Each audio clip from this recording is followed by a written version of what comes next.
Start by turning the robot upside down. Use a screwdriver to remove the edge sweeping brush. Loosen the 5 screws that secure the bottom cover.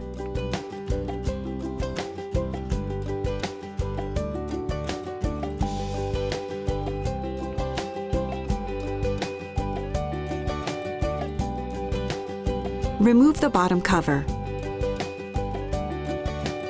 Loosen the 2 screws that retain the edge sweeping brush module.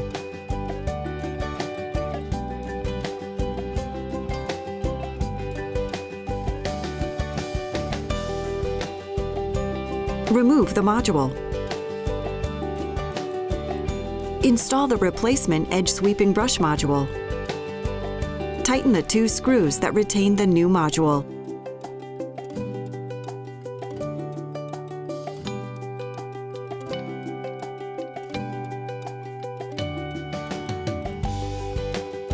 Remove the new edge sweeping brush so you can replace the bottom cover.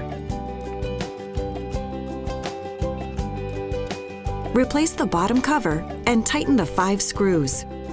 Make sure the bottom cover is flush with all sensors. Replace the edge sweeping brush and tighten the screw.